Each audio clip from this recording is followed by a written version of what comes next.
Welcome to another episode of the FWOT Show. I'm Rob Steele, that's Jesus Jones in the background, and this is that mid-Monday show that lets you know it's not just you, the world actually has lost its collective mind. Would you like proof? How about, let's say some guy who calls himself the President of the United States even though he lost the election? Yeah, go figure. See, I told you, it's starting already.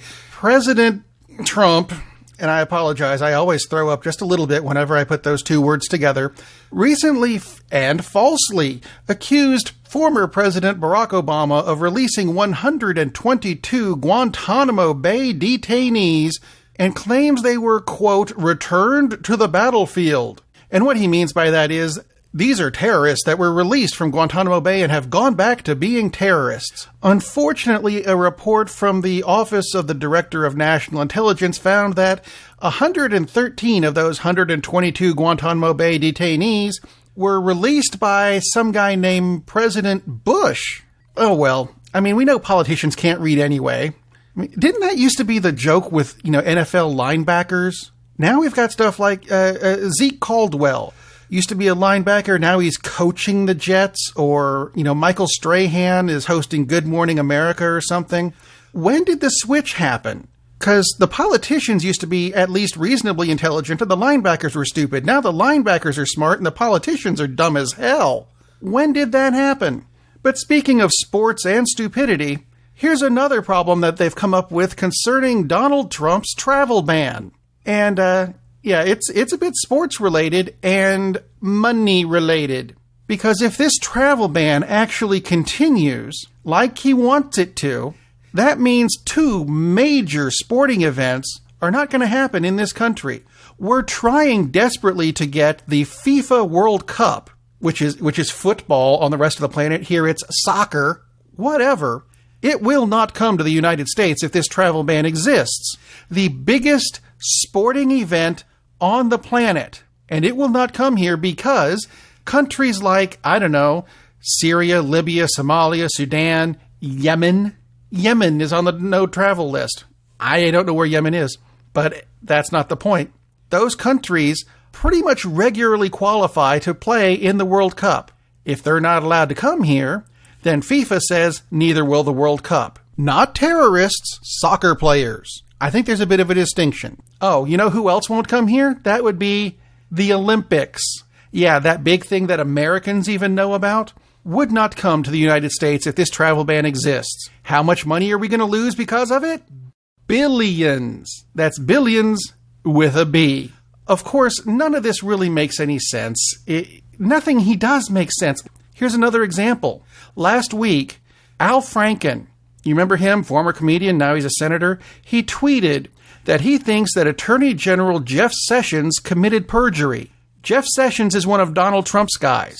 Committing perjury is a bad thing. But Donald Trump clicked the like button on that particular tweet. So Donald Trump likes that one of his guys committed perjury No, it's not going to make any more sense no matter how many times you say it.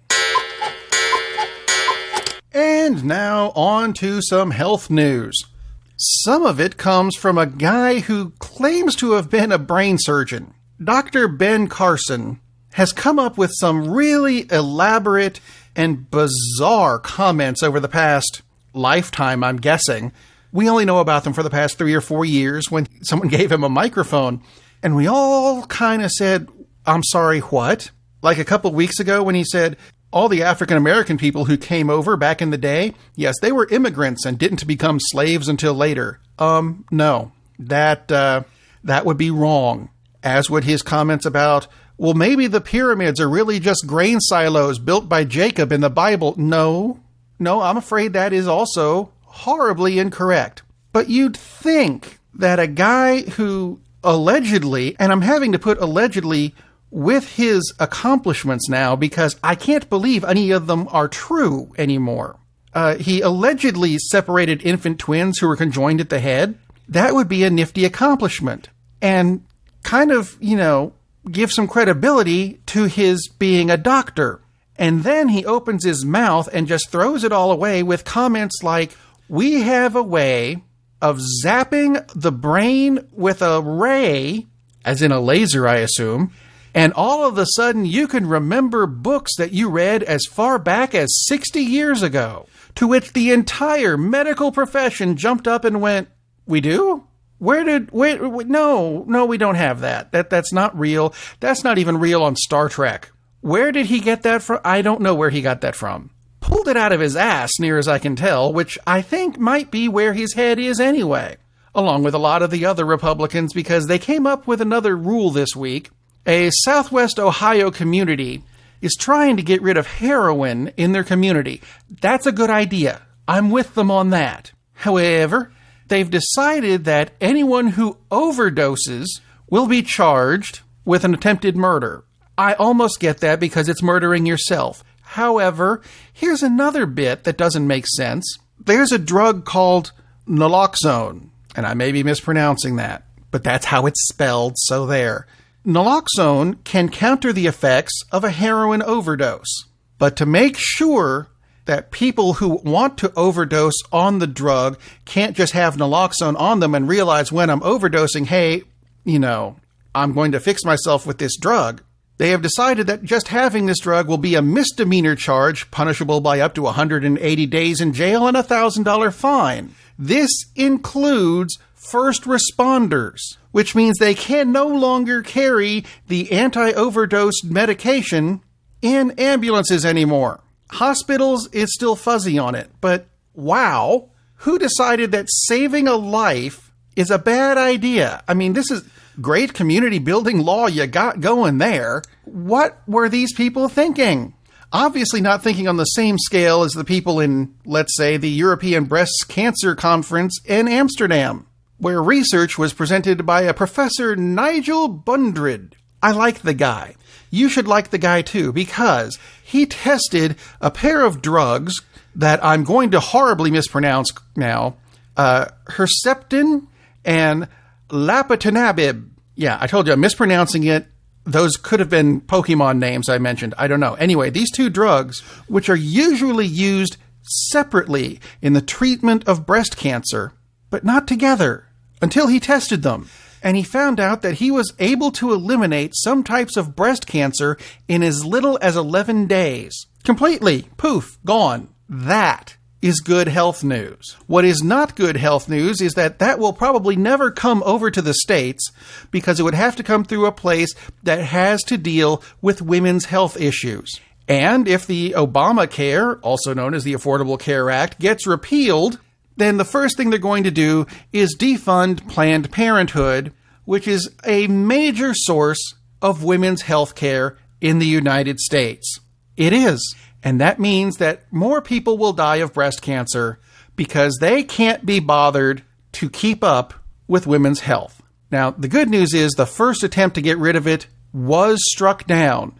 That bill I mentioned last week that they lost the week before, they found it, and then they voted it down. So it's a start, but they're still saying that the poor, who this bill actually does help, keep them alive and everything, there's a problem with the poor.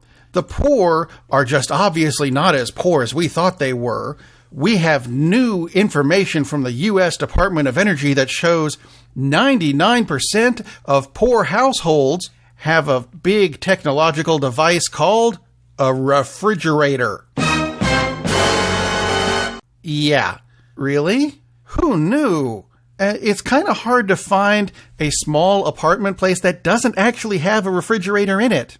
And, another whopping 81.4% have microwaves. Ooh. Now, one of the big arguments that was made earlier this week by a guy named Jason Shavitz, here's a shock, he's a Republican. He said that Americans may have to choose between purchasing that new iPhone and paying for health insurance. And I would like to go on record right now as saying, no, asshole. It's a difference between buying health care and buying food, or maybe rent, or, hey, electricity. Because if you're buying an iPhone, you have money. That shit's expensive. I have proof. I had to switch my phone plan recently, And I looked at the iPhone and went, no. Does this other phone work? Is it cheap? I'll take it. Thank you. They're not buying iPhones, dumbass.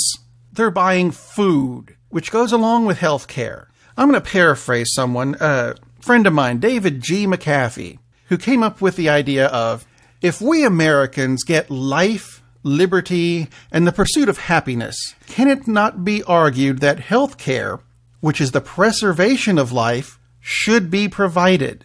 I mean, this raises the question, if America can't afford to properly educate anyone, really, or protect the environment, or rebuild the infrastructure, or provide health care, what exactly are we defending with this new, bigger, better military budget?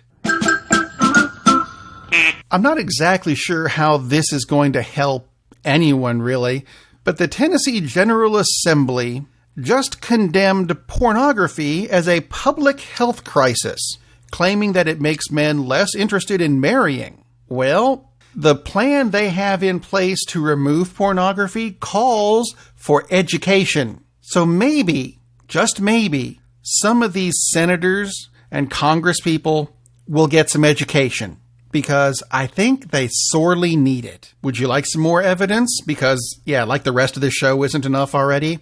How about last Monday when the Senate voted to strike down the Labor Department's blacklisting rule? Now, what does the blacklisting rule entail? That means you cannot be an employee of the U.S. government or a contractor with the United States government if you have committed crimes against the U.S. government. Things like being anti-union. No, you can't do that. Or embezzling from the U.S. government and being caught at it and having prison time. No, that's okay. You can come back and do it all over again, because that makes sense to somebody on the Hill. If it makes sense to you, I would say let me in on it, but I don't think I want to know. I'm trying to figure this one out.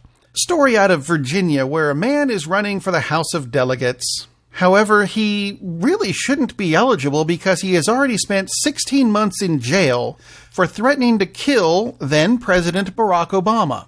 Now, normally just saying, I'm going to kill him, not necessarily a good thing, but this guy had guns and drawn-out plans. So, it was more of a threat, but he says he would like to be in the House of Delegates because things need to change in my state, such as women need to have the right to vote revoked.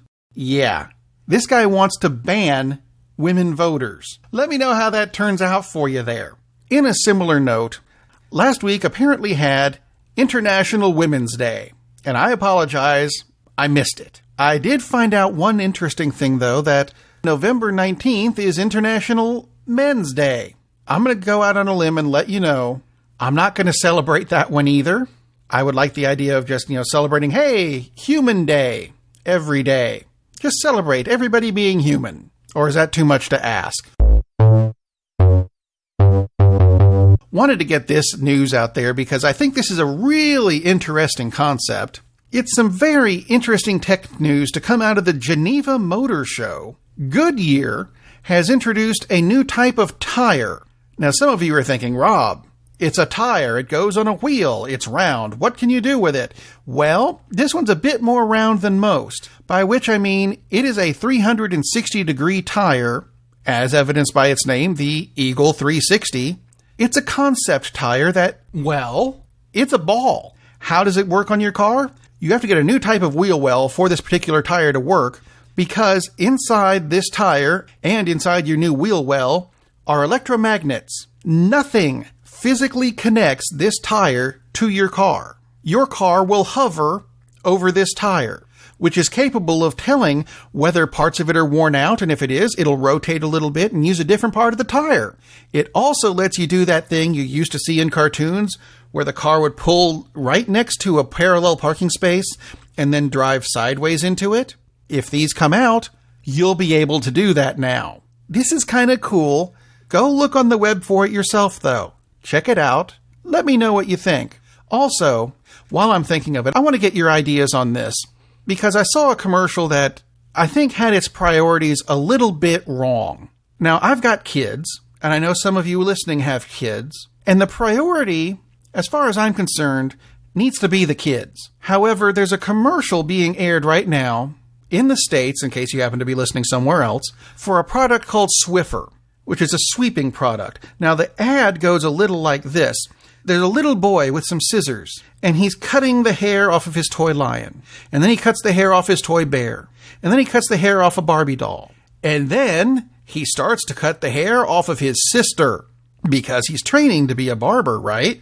And the parent comes into the room as he's about to cut on the little sister, and the parent goes, "Oh my God, that is a horrible thing that's about to happen." Does she stop the kid from cutting the hair? No, she goes and gets her Swiffer to sweep up the hair that's all over the floor. No, you stop the kid from cutting his sister's hair. Prioritize, people. Seriously. If you have any comments or questions about the show, contact me through email. Why not? rob@thefwotshow.com, or go to thefwotshow.com and click on the buttons for Facebook or Twitter or whatever. All of that messaging gets to me, and I'll answer any question you throw at me. I'll even try to make it a good answer, a correct answer, a fact-checked answer, as opposed to what you'll hear out of the White House over the next week until the next show comes out. I'd like to thank Jesus Jones for being in the background. I'd also like to thank iTunes and the Google Play Store for carrying the show, and the Happy Hour Network, them too. Subscribe to the show on any of those, and of course, pass the show around to your friends because it's fun. So until next time, I would honestly like you to be careful out in the world, because it really is getting worse. And if you can find a way to not make it worse, do it.